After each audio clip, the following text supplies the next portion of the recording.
Karena itu tinggi erat korelasinya, erat hubungannya dengan kesuksesan kita dalam hidup ini. Ini kata Masaru Emoto. Dr. Masaru Emoto menemukan, dia adalah seorang peneliti di Hado Institute Jepang. Dia mengatakan bahwa tahun 2003, ya, dia menemukan bahwa ternyata kata-kata berpengaruh kepada diri kita, orang lain dan alam semesta. Diambilnya air dalam satu gelas, diucapkan kamu baik ke dalam air. Kamu baik diucapkan ke air. Diteliti di laboratorium, ternyata partikel terkecil air membentuk format seperti ini. Partikel terkecil. Air yang sama diucapkan kamu tolol. Partikel terkecilnya berubah menjadi dari baik seperti ini, bagus ya formatnya, menjadi hancur seperti ini. Ketika air itu diucapkan kamu tolol. Cinta dan terima kasih. Ini sebelum dibacakan doa. Air yang belum dibacakan doa, nggak diapa-apain, nggak dibacain doa segala macam. Diteliti ini bentuknya. Setelah air yang sama dibacakan doa, dia berubah formatnya seperti ini. Ini ilmiah kawan-kawan. Ya. Apalagi? Ini molekul air Zam-Zam. Dan penelitian mengatakan, orang medis mengatakan, kalau ada yang bunda orang medis di sini, bisa ditanya bahwa ternyata manusia itu 75% terdiri dari cairan. Darah cairan, air ludahnya cairan, pipisnya cairan, apa lagi? Keringat. Otak juga cairan, keringat juga cairan. 75% cairan. Nah maka kata Masaru Emoto, ketika orang lain itu diucapkan kata-kata baik, kata-kata mulia, maka dia akan jauh dan terhindar dari penyakit. Tapi bagi orang-orang yang ngobrolnya sembarangan, berpikirnya jelek, berprasangka negatif saja sama orang lain, berprasangka negatif sama Allah, maka dia rentan dengan penyakit. Itu dia. Jadi kalau Anda tidak mau menjadi orang yang penyakitan, jagalah mulut Anda mulai hari ini. Deal? Setuju? Oke. Apalagi? Ini dia. Syukur. Kawan, ayo sakar kumulasi dan lakum itu ayat Allah bukan hadis. Orang-orang yang bersyukur dengan nikmat Allah ditambah. Ya, maka syukurilah hari ini kalian bisa melaksanakan farewell party. Yang setelah ini kalian akan ujiannya tanggal berapa nih Bu? 18, berapa hari? 18 sampai 23, betul ya? 22 Maret? April di bulan depan, bulan puasa berarti ya? Iya, karena tanggal 1 sampai tanggal 9 libur. Oh iya, bulan puasa, mudah-mudahan itu berkah lah ujian insya Allah. Nah, di bulan Ramadan, di bulan mulia, di bulan penuh barokah, insya Allah semua lulus. Ya, insya Allah. Kita doa nanti bareng-bareng. Ya, syukur, Adik-adik, siapapun kita hari ini, termasuk ayah bunda. Ya, mari kita tingkatkan bersyukuran kita. Kita tingkatkan bersyukur kita sebagai seorang bunda.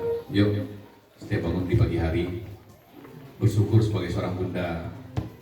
Saat mata dibuka di pagi hari, Allah masih izinkan kita bisa melihat anak dari samping kita. Sebagai seorang ayah, kita tingkatkan bersyukuran kita pada Allah. Ketika mata dibuka di pagi hari, setiap pagi Allah izinkan kita bisa melihat anak dan istri ada di samping kita. Sebagai seorang anak pun kalian juga harus bersyukur setiap hari. Ketika mata kalian buka di pagi hari, kalian masih bisa menyaksikan ayah dan ibu ada di samping kita. Bersyukur tidak anak? Bersyukur akan datang masanya nanti. Ketika kalian bangun di pagi hari, kalian tidak lagi bisa melihat ayah dan ibu ada di samping Anda. Banyak orang-orang yang hari ini bangun dalam keadaan sendirian. Banyak para bunda hari ini yang bangun dalam keadaan sendirian. Pasangannya sudah tidak ada. Mungkin merantau, atau mungkin dia sudah duluan menghadap ilahi Rabbi. Banyak orang, seorang ayah hari ini yang terkadang harus rela bangun dalam keadaan sendiri. Tak ada lagi anak yang bisa dia lihat. Tak ada lagi wajah pasangan yang bisa disaksikan setiap pagi. Maka betapa bersyukurnya Anda kawan-kawan yang masih punya ayah dan ibu hari ini. Kita lihat video berikut ini.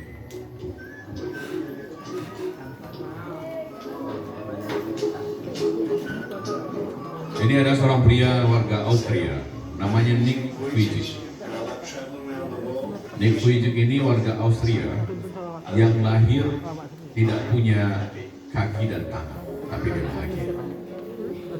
Tidak seperti kita kawan-kawan, anak-anak semua.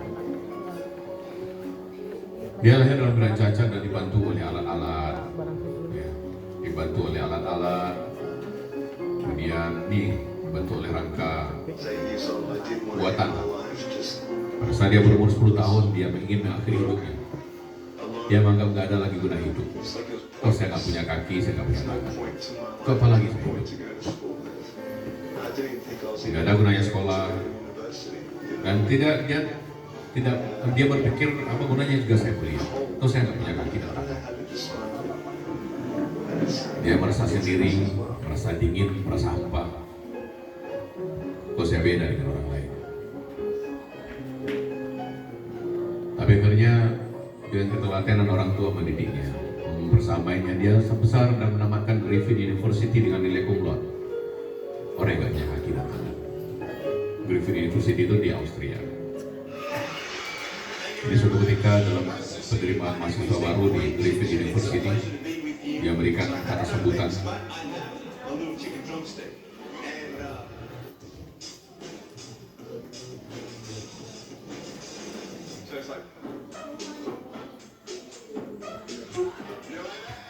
Dia hanya punya sedikit ujung kaki saja. Nah, ini.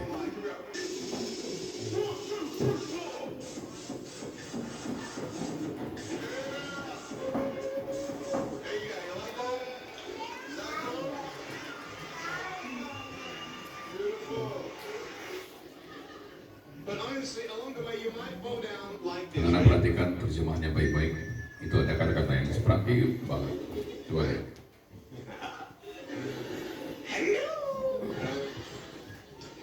So what do you do when you fall down?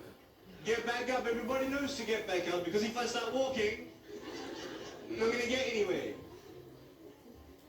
But I tell you, there are some times in life where you fall down and you feel like you don't have the strength to get back up. Do you think you have hope? Because I tell you, I'm down here, face down, and I have no arms, no legs. It should be impossible for me to get back up, but it's not. You see, I will try 100 times to get up, and if I fail 100 times, if I fail and I give up, do you think that I'm ever going to get up? No. But if I fail, I try again, and again, and again. But I just want you to know that it's not the end. It matters how you're going to finish. Are you going to finish strong? And you will find that strength to get back up. Like this.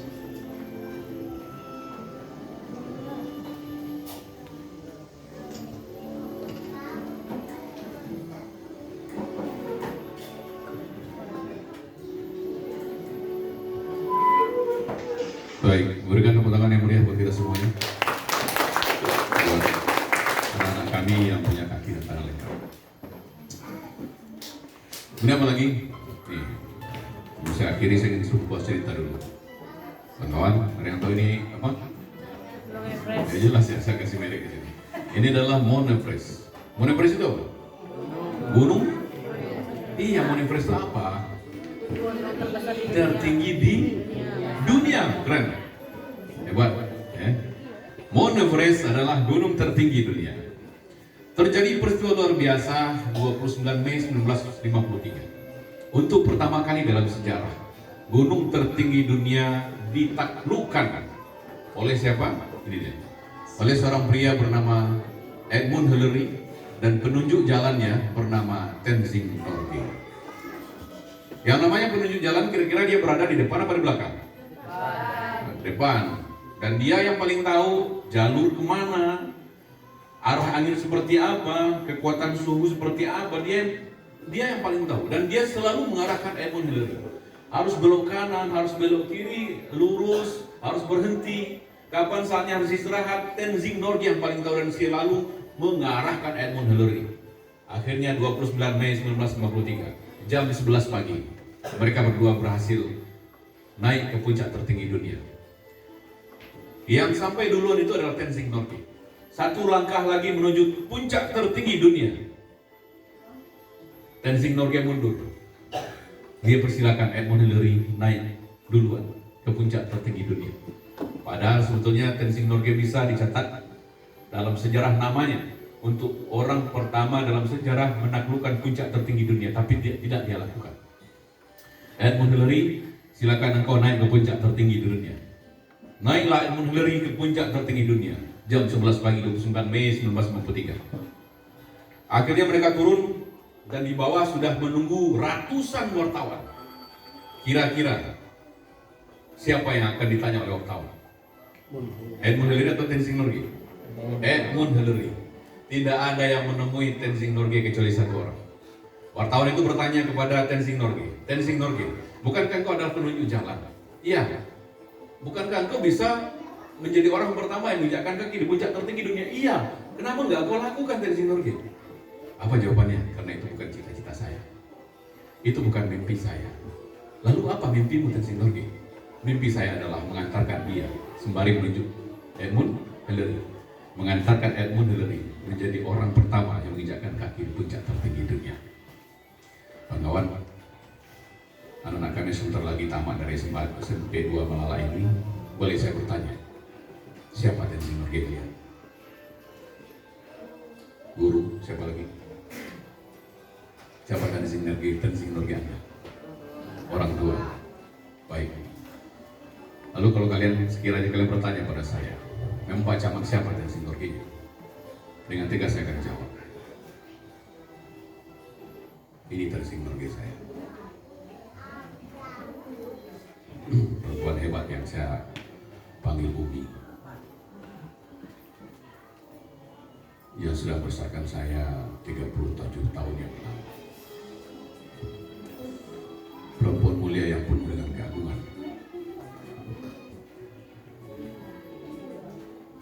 Perempuan mulia yang harus rela bertaruh nyawa untuk saya.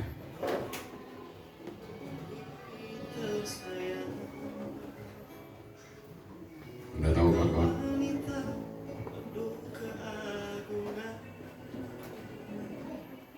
setiap saya pulang ke rumah, saya selalu menyiapkan sebuah alat potong kuku. Ketika di Malala pun seperti itu. Ketika saya jadi camat di Malala, saya pulang sekali seminggu ke rumah, kadang sekali 2 minggu. Sampai di pintu rumah, biasanya umi saya sudah menyambut. Lalu saya cium tangannya. Saya mencium tangan umi itu lama kawan-kawan. Kadang banyak orang yang cium tangan orang tuanya sekitar saja. Tapi bagi saya itu tangan mulia. Bagi saya itu tangan hebat yang sudah membesarkan saya. Maka pantas sudah saya cium lama tangan itu. Saya nikmati aroma tangannya. Aroma tangan yang saya yakin suatu hari nanti pasti saya akan sangat rindukan saat tangan itu sudah tidak ada. Sampai di sofa, di kursi, saya bilang sama Umi, boleh saya pinjam tangannya? Umi saya tahu kebiasaan saya, silakan. Saya perlahan-lahan mengambil alat yang sudah saya siapkan tadi, alat potong kuku. Saya bersihkan satu persatu jemari itu. Jemari yang sudah mulai keriput dimakan usia.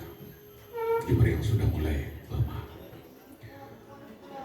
Terbayang puluhan tahun yang lalu jemari inilah yang membersihkan kotoran dari tubuh saya. Terbayang puluhan tahun yang lalu jemari inilah yang membersihkan sisa makanan di mulut saya. Terbayang puluhan tahun yang lalu jemari inilah yang menggaruk punggung saya ketika saya akan tidur. Karena jujur kawan-kawan, ketika dulu saat saya masih kecil, saya nggak bisa tidur kalau belum digaruk punggungnya. Kadang saya nggak kuasa menahan air mata saat menatap lembut jemari itu.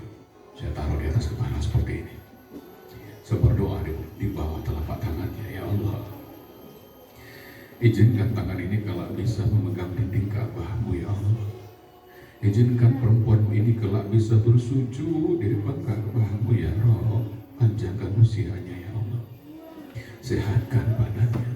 Dan umi saya aminkan ini. Saya cium tangannya, saya peluk dia, lalu saya berbisik di telinganya, Umi, aku sangat mencintai. Doakan anakku. Doakan anakmu agar selalu jadi anak yang berbakti pada orang tua. Karena saya yakin Umi, saya ini bisa berhasil hidupnya, bisa sukses hidupnya karena doa Umi.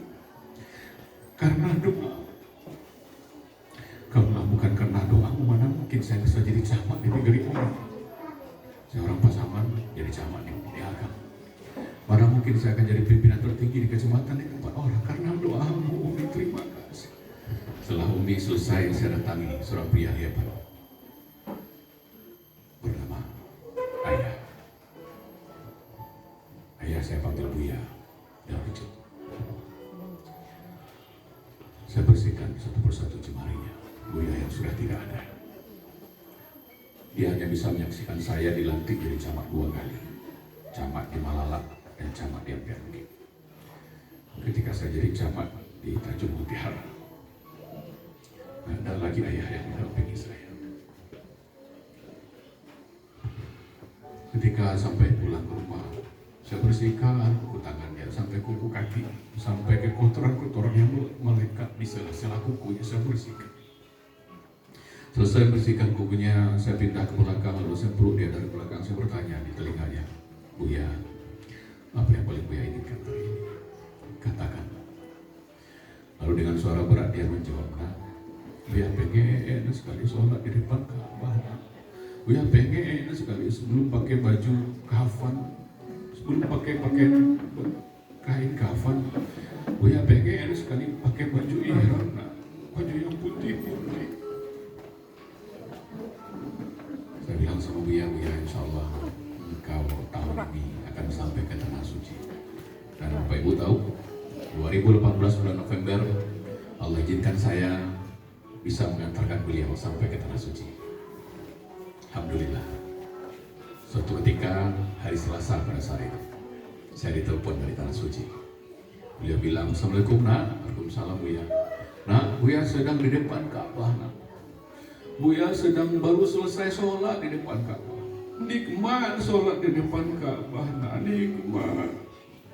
Nikmat sekali bisa memegang dinding Ka'bah, nah, nikmat. Terima kasih sudah mengantarkan kami, nah, terima kasih. Suatu hari nanti kalian akan merasakan bahagianya ketika seorang ayah berterima kasih kepada Anda, seorang ibu berterima kasih kepada Anda karena sudah mengantarkan mereka sampai ke Tanah Suci. Kebahagiaan itu tidak bisa dilukiskan dengan kata-kata. Bahagia senang sekali. Saya bilang, Buya, baik-baik di sana, sehat-sehat di sana. Doakan kami. Sampai ke tanah air, beliau langsung masuk ICU. Masuk ICU, kawan. Dokter mengatakan beliau terkena infeksi paru-paru dan harus dirawat di ICU. 3 hari 3 malam di ICU. Saya tidak tinggalkan beliau kecuali untuk salat dan makan. Di hari ketiga tanggal 19 November 2018, jam 11 malam beliau panggil saya. Nah,